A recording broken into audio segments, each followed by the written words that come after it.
Welcome to This Explainer. Today, we're doing something honestly just really fascinating. We're putting two drastically different, yet completely profound books head-to-head. The Monk Who Sold His Ferrari and Man's Search for Meaning. We're going to synthesize the profound psychological insights of Viktor E. Frankl with the mystical Eastern wisdom of Robin S. Sharma to uncover some, well, universal truths about human fulfillment. It's basically like building a cognitive map to find our true purpose. Here's our agenda for today. 1. The universal wake-up call. 2. Pleasure versus purpose. 3. Discovering your inner dharma. 4. Finding meaning in suffering. And 5. The ultimate secret, service. Let's jump right into Section 1, the universal wake-up call, the catalyst for change. When you look at these two sources, you literally couldn't find more different origins. Frankl's existential psychology, it was born from the unimaginably dark horrors of surviving the Holocaust. He actually used his time in concentration camps to observe human behavior in the absolute most desperate situations imaginable. But Sharma's fable, that was born from the modern, super high-stress world of corporate burnout. Two totally different origins, right? But as we're going to see, they lead us to the exact same conclusions about human nature. It's really fascinating to see how Frankl's concept of the modern existential vacuum perfectly mirrors the opening of Sharma's book. Frankl talks about this pervasive feeling of meaninglessness, this existential despair that just plagues modern life, even when we live in completely safe, comfortable environments. And then in Sharma's book, this exact inner emptiness manifests physically. His character, Julian Mantle, who is this high-powered, incredibly distinguished trial lawyer, suffers a massive heart attack and literally collapses right in the middle of a packed courtroom.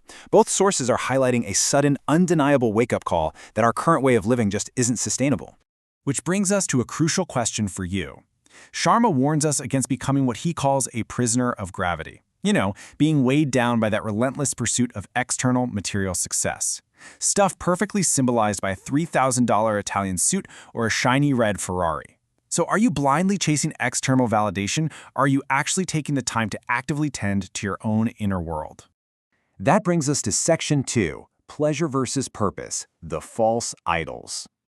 To really understand what holds us back, Frankl points to Sigmund Freud's famous pleasure principle, the idea that humans are primarily driven by just seeking pleasure. But Frankl flat out rejects this clinical idea. He argues that, primarily and normally, humans do not seek pleasure. And Sharma illustrates this exact same point so beautifully. His character Julian had massive wealth. The Ferrari, the huge mansion, literally everything the pleasure principle says we should want. Yet he was deeply unfulfilled and physically broken. The direct pursuit of pleasure actually just defeats itself. So, that begs the question. If both clinical psychology and Eastern mysticism tell us that directly chasing pleasure is a trap, what's the alternative? How do we actually capture a happy, fulfilled life? Well, this quote brilliantly illustrates Frankl's point. He states clearly, happiness must ensue, it cannot be pursued. Basically, happiness is merely the unintended natural byproduct of living out a transcendent, purposeful existence. You don't aim for happiness, you aim for meaning, and happiness just naturally follows on its own. All right, on to Section 3, Discovering Your Inner Dharma, the Framework for Living. In Sharma's fable, Julian travels to the east and learns from the sages of Savannah. And one of their core concepts is Kaizen, the Japanese philosophy of constant, never-ending self-improvement. Now in the story, this is symbolized by this completely bizarre image, a 9-foot-tall, 900-pound sumo wrestler. The sages use this to teach that self-mastery is the absolute DNA of life mastery. Essentially, if you want to improve your outer world, you absolutely must first improve your inner world.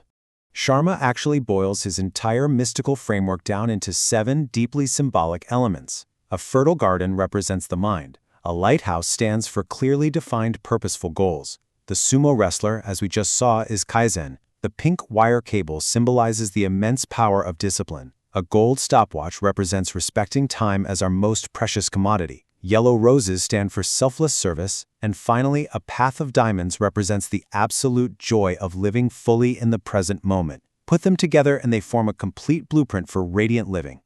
It's so incredibly interesting how we can perfectly synthesize their terminology here. Sharma talks about finding your dharma, that ancient principle that every single one of us has a heroic mission and a unique set of gifts to realize while we're on this earth. Frankl approaches this from a clinical angle, using the term pre-reflective ontological self-understanding. I know, that sounds insanely academic, but Frankl immediately translates it as the wisdom of the heart. It's that innate gut understanding that we are responsible for fulfilling the potential for meaning in our own lives. They're literally talking about the exact same thing. Both of our sources emphasize that enriching your inner world is the absolute prerequisite for having the character power to act on your goals. Like Sharma says, the mind is a fertile garden. If you nurture it, it blossoms. But if you let the weeds of worry and materialism take over, it dies.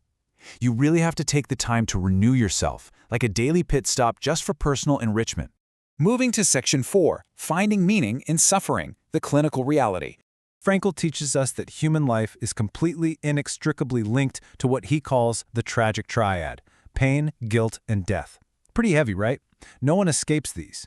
But rather than just falling into despair, Frankl insists we can actually use them.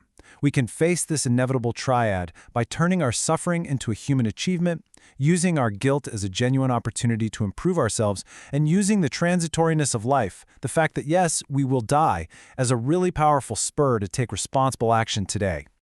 So the crucial point here is that meaning can literally always be found, even when every ounce of control appears to be completely stripped away from us. Frankl outlines 3 specific avenues for this. First, by creating a work or doing a deed. Second, by experiencing something beautiful or encountering someone through love. And third, and this was the most important one for Frankl, when we face a fate we absolutely cannot change, we find meaning by rising above ourselves and actually changing who we are in response to the suffering. I absolutely love this analogy from Frankl. He asks us to think about a movie. It's made up of thousands of individual frames, right? Each picture makes sense and carries its own meaning. But the ultimate meaning of the whole film can't be seen until the very last sequence is shown.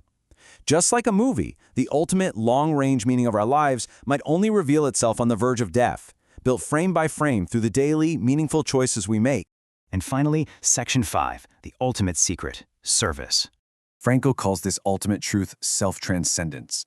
He argues that human existence is always directed to something or someone other than itself. Remember earlier when we talked about how you can't pursue happiness directly? Well, for Frankl, the same rule applies to self-actualization. You can't actualize yourself by just focusing inward, staring in the mirror. Self-actualization is only possible as an unintentional byproduct of transcending yourself, by committing to an important job or truly loving another person. And Frankl's psychological theory of self-transcendence aligns flawlessly with Sharma's mystical mandate of shedding the shackles of self. Sharma writes that the absolute most noble thing you can do is to lose your self-consciousness and focus on a higher purpose. It's about making it a priority to stop seeing yourself purely as an individual and start seeing yourself as part of a collective. It is the exact practical application of Frankl's theory. In Sharma's fable, this is symbolized by those fresh yellow roses. He actually cites an ancient Chinese proverb, "A little bit of fragrance always clings to the hand that gives you roses." The meaning there is beautifully clear. When you work to improve the lives of others, when you give yourself to others in a truly meaningful way, you indirectly, almost magically, elevate your own life in the process. Your own life just becomes far richer. I want to leave you with this final, genuinely provocative thought derived directly from Yogi Raman in Sharma's fable. When we are born, we are crying while the world rejoices. He suggests we should live our lives in such a way that when we die, the world cries while we are rejoicing. Whether you lean toward the clinical realities of Viktor Frankl or the empowering mysticism of Robin Sharma, the answer is exactly the same. So how will you apply these truths today so that your final movie frame is one of ultimate triumph and selfless service? Thanks for hanging out with me for this explainer, and I'll catch you in the next one.